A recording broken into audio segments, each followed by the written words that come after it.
علی کہنے لگے اگر طبیعت ٹھیک نہیں تو میں گھر پر ہی رک جاتا ہوں، ڈاکٹر کے پاس لے کر جاتا ہوں، پر میں نے انہیں انکار کر دیا ڈاکٹر کے پاس جانے سے، اور اتنا لہا اور بس میرے پاس ہی رہیں۔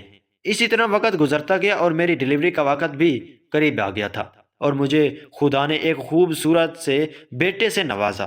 میں ایک بیٹے کی ماں بننے کے بعد ہواؤں میں اڑنے لگی، اور علی کا بھی کچھ اس طرح کا حال تھا۔ گھر میں جشن کا سا سما تھا، پر طرف خوشیاں ہی خوشیاں تھیں۔ ہم لوگ گھر پر واپس آئے، سارے بہت خوش تھے۔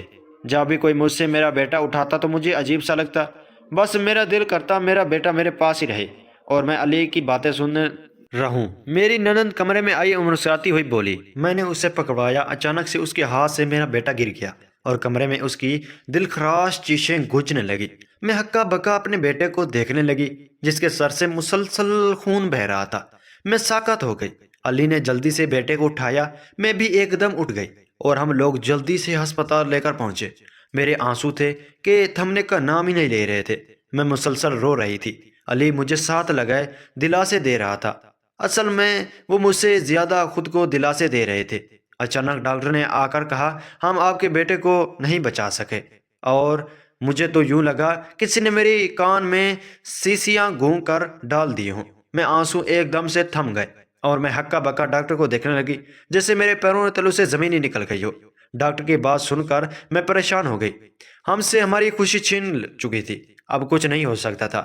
میری نندن شرمندگی سے ہر وقت مجھے سے معافیا مانگتی، پر اس کی معافی مانگنے سے میرا بیٹا واپس تو نہیں آ جانا تھا۔ میں بس خاموشی سے اسے دیکھنے لگی۔ میں اس سے کہہ بھی نہیں سکتی تھی، سب مجھے یہی سمجھاتے کچھ بولو، یہ سب ایک ہاتھ سے تھا، پر مجھے چپ لگ گئی۔ میرا جی چاہتا میں بس خاموش رہوں، کسی سے بات نہ کروں۔ علی مجھے بلاتے پر میں ان کی ہوئی بات نہ سنتی، پر آہستہ آہستہ میں نے کمرے سے بھی نکلنا بند کر دیا۔ میں کمرے سے بھی بہت کم نکلتی، میں کسی طرح جاننا چاہتی تھی میری نند کو مجھ سے کیا مسئلہ تھا، میں نے اس کا کیا بگاڑا تھا، پر پھر میں خاموش ہو جاتی۔ مجھے لگتا ہے شاید میں ایسی نہیں ہوں۔ کافی رات کے وقت میری آنکھ کھلی، مجھے پیاس لگی ہوئی تھی، میں دیکھنا چاہتی تھی علی وہاں نہیں سو رہے تھے۔ مجھے حیرانگی ہوئی، میں اس وقت کہاں جا سکتے تھے۔ میں نے پانی والا جاگ اٹھایا اور نیچے کی جانب آ گئی۔ اچانک مجھے میری نند کے کمرے سے آنے والی آواز نے رکنے پر مجبور کر دیا۔ اندر سے آنے والی آواز نے مجھے ساکت کر دیا تھا۔ اچانک علی نے میری نند کو تھپڑ رسید کیا، میری آنکھوں سے بے سختہ آنسو گرے۔ اپنی نند کی بات سن کر میری آنکھیں لال انگارہ ہونے لگیں۔ مجھے سمجھ ہی نہ آئی میں کیا کروں۔ میں اپنے کمرے میں آ گئی، مجھ سے سانس لینا بھی محال ہونے لگ گیا تھا۔ اتنے میں علی بھی آ گئے جن کا سانس پھولا ہوا تھا۔ میں نے بغور ان کا چہرہ دیکھا، وہ میری طرف حیرانگی سے دیکھ کر بولے ابھی تک جاگ رہی ہو؟ مجھے احساس ہوا وہ یعنی کہ کمرے میں نہیں آئے تھے، انہیں یہ بھی معلوم نہیں تھا کہ میں سو کر اٹھی ہوں۔ میں نے دھیرے سے جواب دیا بس نیند نہیں آ رہی تھی۔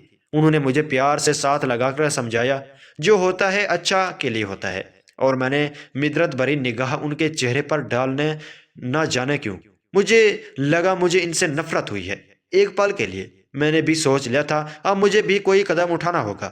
اگلے وقت کا سوچ کر میرے لبوں پر مسکراہٹ آئی اور کن باتیں گزرنے لگی، اور جو میرے نند نے علی سے کہی تھی میں اپنے شوہر پر شک نہیں کر سکتی تھی۔ اگلی صبح میں معمولی سے ذرا ہٹ کے باہر گئی، علی کے لیے خود ناشتہ بنایا۔ علی آفس چلے گئے، میں اپنی نند کو دیکھنے لگی جس کی ایک گال سوج ہوئی تھی، شاید رات کے تھپڑ کا اثر تھا۔ وہ منہ پھیلائے چھت کی طرف جا رہی تھی، میں اس کے پیچھے چلنے لگی، وہ نہ جانے چھت پر نیچے دیکھتی ہوئی کیا سوچ رہی تھی۔ اچانک میری طرف مڑنے لگی، میں نے اس کا دوپٹہ اس کے پاؤں میں پھینک کر اسے دھکا دے دیا اور بھاگ کر بچے اس کے پاس آ گئے اور علی کو کال کی۔ علی جلدی سے گھر پہنچ گئے، اسے ہاسپٹل لے گئے۔ ڈاکٹر نے جاتے ہی بتایا ارشد ارے شدید چوٹ لگی ہے جس کی وجہ سے جان بچانا مشکل ہے، اور علی مجھ سے بار بار ایک ہی سوال کر رہے تھے وہ گری کیسے، پر میں خاموش تھی کیونکہ میرے پاس دینے کو کوئی جواب نہ تھا۔ ڈاکٹر نے آ کر بتایا وہ کومے میں چلی گئی۔ میں اس کے کمرے میں گئی اور اس کے بیڈ کے پاس بیٹھ کر بولی کچھ حادثے ہو جاتے ہیں۔ کافی دنوں بعد ہم گھر آئے، علی نے مجھ سے پھر سے وہی سوال کیا وہ چھت سے گری کیسے، اور میں علی کو دیکھنے لگی اور کہا آپ مجھے بتائیں آپ کا اور آپ کی بہن کا کیا تعلق ہے۔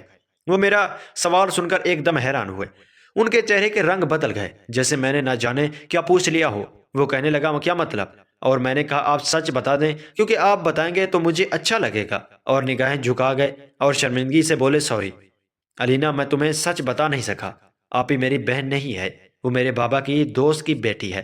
بابا کے دوست کی ڈیتھ کے بعد ہم نے اس سے اڈاپٹ کر لیا۔ بچپن میں ہی ہمارے اچھے تعلقات نہیں تھے، پر بڑے ہو کر وہ سب کچھ بیچنا سمجھ کر بھول گیا۔ پر وہ نہیں بھولی، وہ چاہتی تھی میں اسے شادی کروں، پر مجھے تم پسند تھی، مجھے وہ اچھی نہیں لگتی تھی۔ اس نے جان بوجھ کر ہمارے بیٹے کو مارا۔ اس رات وہ مجھے یہ کہہ کر رہی تھی، میں نے تمہاری اولاد کو مار دیا ہے اور وہ تمہیں بھی مار دے گی۔ اسی وجہ سے اس رات میں نے اس پر پہلی مرتبہ ہاتھ اٹھایا تھا، اور میں جانتا ہوں اس رات تم نے میری سارے باتیں سن لی تھی۔ میں جان کر انجان بھر رہا تھا اور میں جاننا چاہتا تھا، تم نے ہی دھکا دیا ہے، پر میں کچھ نہیں کہوں گا کیونکہ تم نے اپنے بیٹے کی موت کا بدلہ لینا تھا، اتنا تو حق بنتا تھا آپ کا، پر مجھے معاف کر دو۔ علی اچانک سے میرے پاؤں میں گر گئے، میں اپنے آنسو صاف کرنے لگی اور ان کے ساتھ زمین پر بیٹھ گئی۔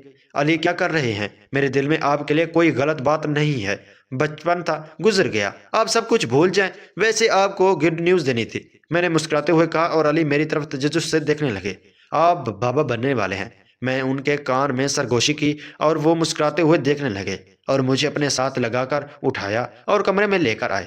یہ راز ہمارے بیچ ہی رہے گا، آپ ہی والا، وہ مجھ سے مسکراتے ہوئے کہنے لگے۔ میں بھی مسکرا دی۔ اس کے بعد علی نے میرے لیے الگ سے گھر لیا جہاں میں اپنے نئی زندگی کی شروعات۔ ہماری زندگی میں خوشیوں کے علاوہ اب سب کچھ آ گیا تھا، ہم ہنسی خوشی زندگی بسر کرنے لگ گئے تھے۔ ناظرین، یہ تھی کہانی جو ہم نے بتایا گیا۔ اس کہانی میں کہ اس طرح بھی حالات آ جاتے ہوتے ہیں۔ ناظرین، یہ کہانی پسند آئی ہو تو ہمارے چینل کو سبسکرائب کریں۔ شکریہ۔